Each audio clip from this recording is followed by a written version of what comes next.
This is आंचल। आज करेंगे important topic के बारे में बात, वो है आपका एपोप्टोसिस।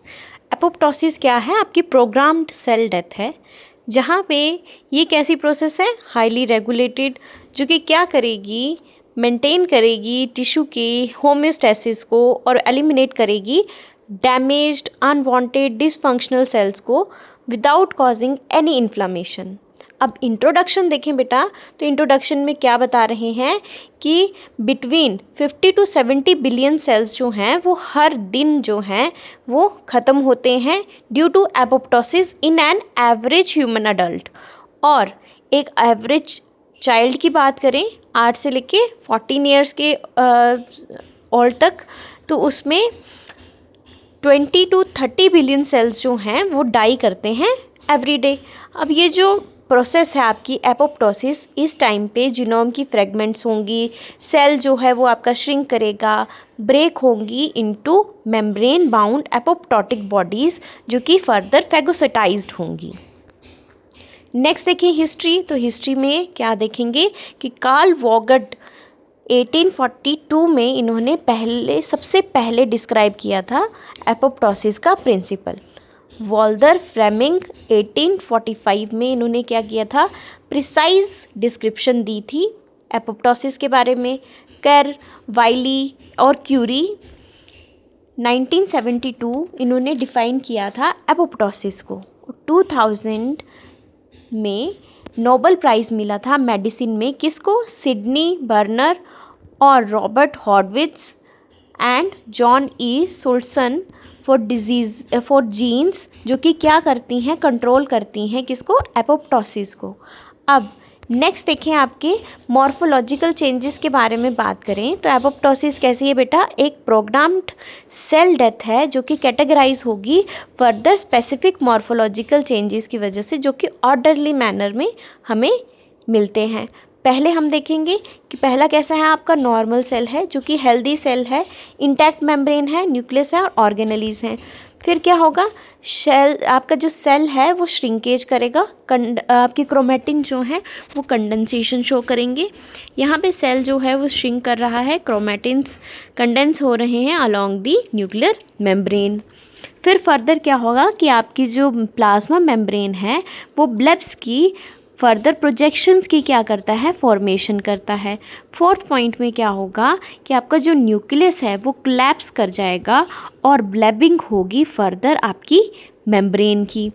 फिफ्थ पॉइंट में क्या होगा कि आपका जो सेल है वो ब्रेक हो जाएगा फर्दर बहुत सारी मेम्ब्रेन बाउंड एपोप्टोटिक बॉडीज़ में, जो कि क्या करती हैं, कंटेन करती हैं न्यूक्लियर फ्रेगमेंट्स को और ऑर्गेनेलीज को।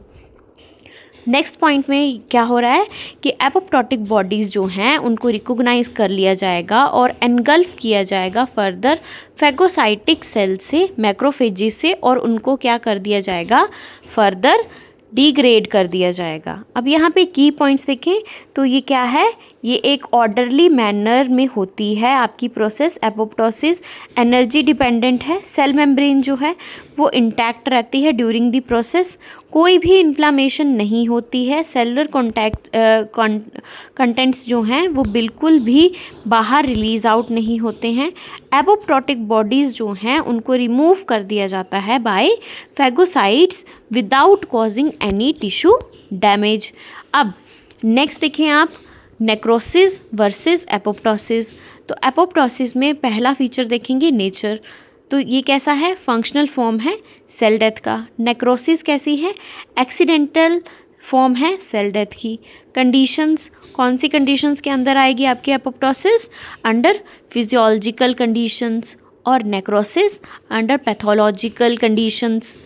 एपोप्टोसिस जो है वो एटीपी डिपेंडेंट है, नेक्रोसिस जो है वो वहाँ पे कोई भी आपकी एनर्जी की रिक्वायरमेंट हमें नहीं होती है। एपोप्टोसिस में सेल जो है वो श्रिंक करेगा, नेक्रोसिस में क्या होगा, सेल आपका स्वेल करेगा, स्वेलिंग होगी। मेम्ब्रेन जो है वो आपकी इंटैक्ट रहती है एपोप्टोसिस में, और नेक्रोसिस में रप्चर हो जाएगी। न्यूक्लियस की फ्रेगमेंटेशन होगी, जिसको हम क्या बोलते हैं, कैरियोराइहेक्सिस। और नेक्रोसिस में हम क्या बोलते हैं कि आपकी जो न्यूक्लियस है वो रप्चर करेगी, जिसको हम क्या बोलेंगे, कैरियोलाइसिस। एपोप्टोसिस में हमें कोई भी इन्फ्लेमेशन देखने को नहीं मिलती है, नेक्रोसिस में हमें इन्फ्लेमेशन देखने को मिलेगी। फर्दर एपोप्टोसिस में ये हो कैसे रही है, क्या कॉज हो रहा है इसका, तो कोई भी स्टिमुलाई होगा फिजियोलॉजिकल, जैसे कि आपका कोई भी ग्रोथ फैक्टर है उसका लैक हो जाना, हार्मोनल चेंजेस होना। नेक्रोसिस में पैथोलॉजिकल स्टिमुलाई हो सकते हैं, कोई ट्रॉमा हो सकता है, टॉक्सिन्स, एस्कीमिया या फिर आपके इन्फेक्शंस। नेक्स्ट टॉपिक है आपका कि अब ज़रूरत क्यों है एपोप्टोसिस की, नीड ऑफ एपोप्टोसिस। अब नीड किस लिए है, एग्जाम्पल देखेंगे। रिजॉर्प्शन ऑफ टैडपोल टेल, कि एपोप्टोसिस क्या करेगा, रिमूव करेगा टेल के सेल्स को ड्यूरिंग मेटामॉर्फोसिस, कि जब टैडपोल ने क्या बनना है, फर्दर फ्रॉग की डेवलपमेंट करनी है, ठीक है, फ्रॉग बनना है, अडल्ट फ्रॉग बनना है, तो उस टाइम पे मेटामॉर्फोसिस के टाइम पे उसकी जो टेल है उसने क्या करना है, रिमूव होना है। तो वाया किस प्रोसेस के थ्रू होगा, एपोप्टोसिस के थ्रू होगा। अब सेकंड जो आपका एग्जांपल वो है formation of fingers and toes. Apoptosis जो है वो रिमूव करती है सेल्स को जो कि कहाँ होते हैं, बिटवीन द डिजिट्स होते हैं, ताकि सेपरेट फिंगर्स और टोज जो हैं वो बन सकें। नेक्स्ट आपका एग्जांपल है न्यूरल डेवलपमेंट। ये क्या करता है, एलिमिनेट करता है एक्सेस न्यूरॉन्स को, कि ताकि शेप और रिफाइन नर्वस सिस्टम जो है वो बने। अब एपोप्टोसिस की फर्दर ज़रूरत भी किस लिए है, हमें प्रॉपर डेवलपमेंट के लिए तो है। अब हमें क्या चीज़ों की ज़रूरत नहीं है, हमने किस किस चीज़ को डिस्ट्रॉय करना है। तो सेल्स जो कि इन्फेक्टेड होते हैं वायरसेस से, एपोप्टोसिस क्या करता है, एलिमिनेट करता है वायरस इन्फेक्टेड सेल्स को, ताकि वो प्रिवेंट कर सके फर्दर स्प्रेड ऑफ इन्फेक्शन को। नेक्स्ट है आपका cells with DNA damage. Apoptosis क्या करेगा, ऐसे सेल्स को रिमूव कर देगा जहाँ पे सीवियर डैमेज हमें दिखे, किसमें, आपके डीएनए में, ताकि जीनोम की जो इंटीग्रिटी है उसको अच्छे से मेंटेन कर सकें हम। नेक्स्ट है आपके कैंसर सेल्स। तो एपोप्टोसिस क्या करेगा, हेल्प करेगा एलिमिनेट करने में जो भी एबनॉर्मल पोटेंशियली ट्यूमरोजेनिक सेल्स जो होते हैं उनको रिमूव करने में आपकी एपोप्टोसिस जो है वो हेल्प करती है। नेक्स्ट है आपका टॉपिक इंड्यूसर्स या फिर रीजन्स ऑफ एपोप्टोसिस। अब पहला जो है वो है withdrawal of positive signals. Cells क्या करते हैं, इनको ज़रूरत होती है कुछ ऐसे सर्टन ग्रोथ फैक्टर्स की, सर्वाइवल सिग्नल्स की, ताकि वो ज़िंदा रह सकें।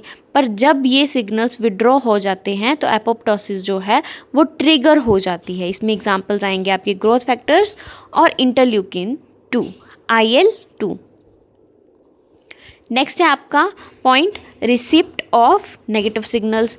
अब सेल्स जो कि क्या करेंगे, रिसीव करेंगे कुछ ऐसे सर्टन स्ट्रेस को या डैमेज सिग्नल्स को, जो कि फर्दर क्या कर देगा, एक्टिवेट कर देगा एपोप्टोटिक मशीनरी को।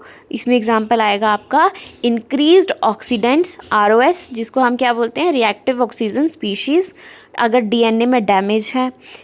फिर थर्ड आपका एग्जांपल है डेथ एक्टिवेटर्स, जिसमें आपके फर्दर पॉइंट्स हैं, एग्जांपल्स हैं सब। तो एग्जाम्पल है आपका TNF alpha, tumour necrosis factor alpha, lymphotoxin, TNF beta, Fas ligand FASL/CD95L। ये क्या हैं आपके नेगेटिव सिग्नल्स। की पॉइंट देखें तो एपोप्टोसिस जो है वो ट्रिगर होती है by the loss of survival signals, जो कि हमारे पॉजिटिव सिग्नल्स हैं, या फिर by the presence of death signals, जो कि कैसे हैं, हमारे नेगेटिव सिग्नल्स हैं। अब नेक्स्ट आपका पॉइंट है पाथवेज ऑफ एपोप्टोसिस। इसमें हमारे 2 पाथवे हैं, इंट्रिंसिक जिसको हम माइटोकॉन्ड्रियल पाथवे भी बोलते हैं, और एक्सटेंसिक जिसको हम डेथ रिसेप्टर पाथवे कहते हैं। अब इंट्रिंसिक में कैसे ये ट्रिगर हो रहा है, ट्रिगर और इंड्यूसर्स क्या हैं, stress, DNA damage, chemotherapy, UV radiations, growth factors का विड्रॉल हो जाना। तो जैसे ही ये सब चीज़ें होती हैं तो एक्टिवेशन किसकी हो जाती है, आपके बैक्स और बैक जीन्स की। यहाँ पे आपके पहले एंटी एपोप्टोटिक जीन्स होती हैं BCL2, BCLX1। ये क्या है, ये आपके इनहिबिट हो जाएंगे। जैसे ही एक्टिवेशन हुई आपकी BAX और BAK की, तो ये क्या करेंगे, माइटोकॉन्ड्रिया की आउटर मेम्ब्रेन में पोर्स बनाएंगे और क्या करेंगे, फर्दर साइटोक्रोम C का रिलीज़ कराएंगे। साइटोक्रोम C का जैसे ही रिलीज़ हुआ तो ये ATP के साथ और APAF1 के साथ क्या करेगा, मिल के एपोप्टोसोम बनाएगा, जो कि फर्दर क्या करेगा, एक्टिवेट करेगा कैस्पेज 9 को, जो फर्दर किसकी एक्टिवेशन में काम कर रहा है, आपके इफेक्टर कैस्पेजिस के एक्टिवेशन में काम कर रहा है, जो कि क्या है, आपके 3, 6, 9 इनको एक्टिवेशन में काम कर रहा है, जो कि क्या करेंगे, आपकी एपोप्टोसिस कराएंगे।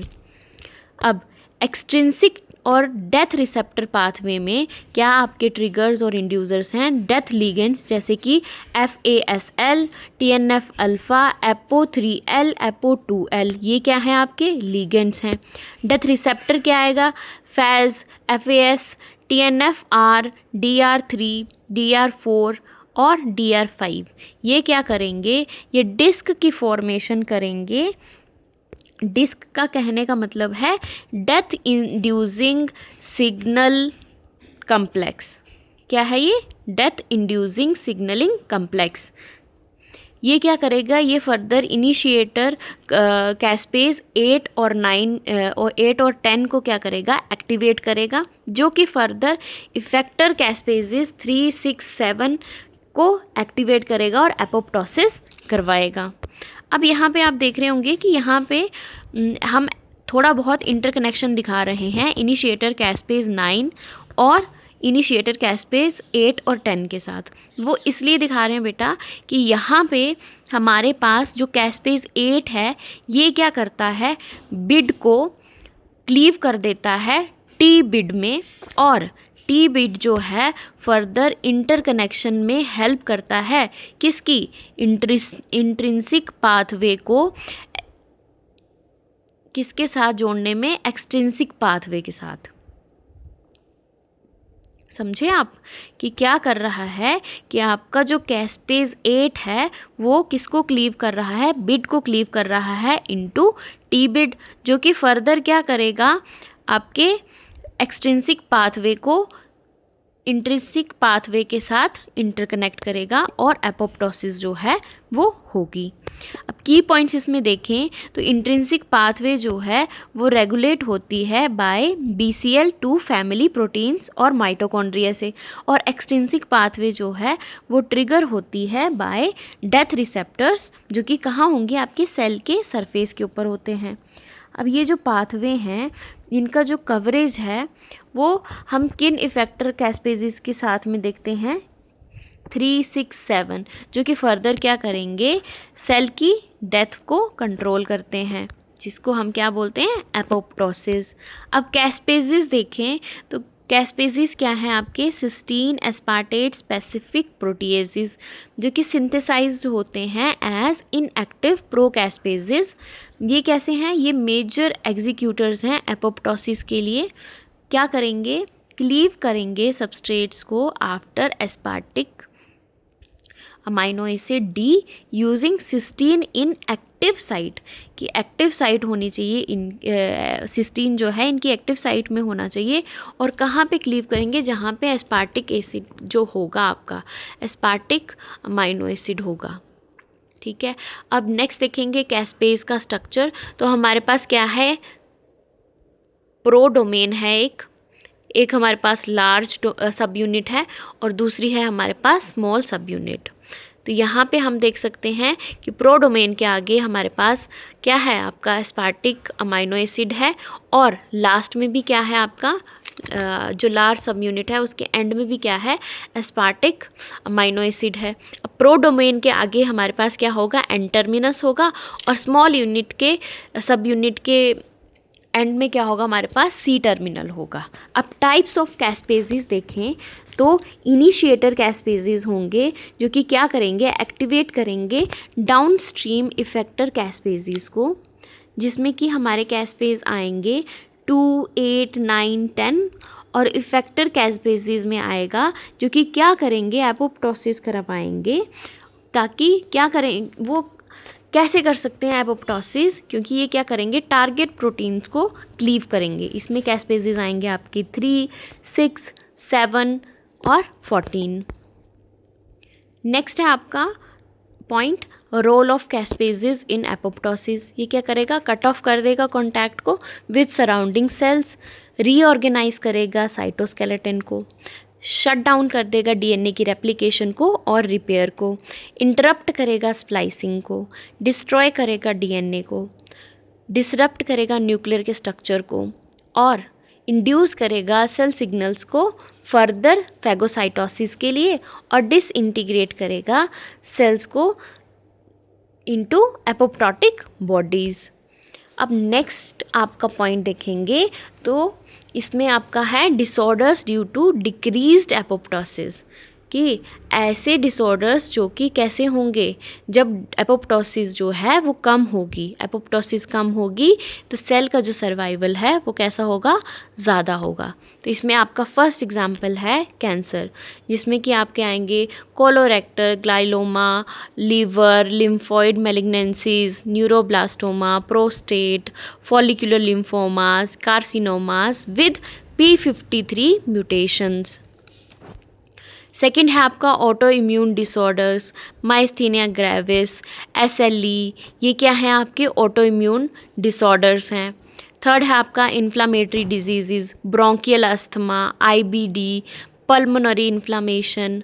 फोर्थ है आपका viral infections, herpes virus, pox virus, adeno virus, baculo virus, cow pox, ये क्या हैं आपके वायरल इन्फेक्शंस हैं। ये कब होते हैं, जब सेल का सर्वाइवल जो है वो ज़्यादा हो और एपोप्टोसिस कम हो। नेक्स्ट है आपके disorders due to excessive apoptosis, कि अब क्या है, एपोप्टोसिस ज़्यादा है, हाइपर एक्टिव जो उसकी फॉर्म है उसमें वो हो रहा है। तो पहला है इसमें आपका एग्जाम्पल एड्स, एक्सेसिव लॉस होगा CD4 पॉजिटिव टी लिम्फोसाइट्स का। सेकंड है आपका न्यूरो डिजेनरेटिव डिसऑर्डर्स, जिसमें आपका आएगा Alzheimer's disease, epilepsy, Parkinson's disease, ALS, retinitis pigmentosa, cerebellar degeneration. Third है आपका स्ट्रोक और brain and spinal cord trauma, ये कब होंगे, जब एपोप्टोसिस ज़्यादा होगी। नेक्स्ट टॉपिक देखें आपका रोल इन डिजीज़। अब अल्जाइमर्स में क्या हो रहा है कि आपका अमाइलॉइड बीटा की क्या है, एक्यूमुलेशन जो है वो ज़्यादा होगी, जिसके कारण क्या होगा, ऑक्सीडेटिव स्ट्रेस होगा। अब ऑक्सीडेटिव स्ट्रेस हो रहा है तो कैस्पेस की क्या होगी, एक्टिवेशन होगी। कैस्पेसेस एक्टिवेट होंगे तो टाउ प्रोटीन जो है उसकी हाइपर फॉस्फोराइलेशन होगी और न्यूरोनल डेथ होगी। नेक्स्ट है आपका हंटिंगटन्स डिजीज, जिसमें क्या है, म्यूटेंट हंटिंगटन जो है उसकी एग्रीगेशन होगी, जो कि फर्दर माइटोकॉन्ड्रियल डिसफंक्शन लेके आएगा। माइटोकॉन्ड्रियल डिसफंक्शन होगा तो कैस्पेस 3 जो है वो एक्टिवेट हो जाएगा, जो कि फर्दर क्या करेगा, न्यूरोनल डेथ करेगा। नेक्स्ट है आपका एड्स, यहाँ पे क्या है, HIV का इंक्रीज़ हो रहा है।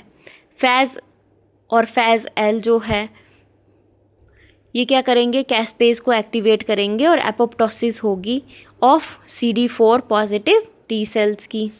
आई होप आपको ये एपोप्टोसिस वाला टॉपिक जो है वो समझ आ गया होगा, और अगर आ गया है तो अपने दोस्तों के साथ इसको ज़रूर शेयर करें, लाइक करें, कमेंट करें, मुझे फॉलो करें इंस्टाग्राम पे। Thank you everyone.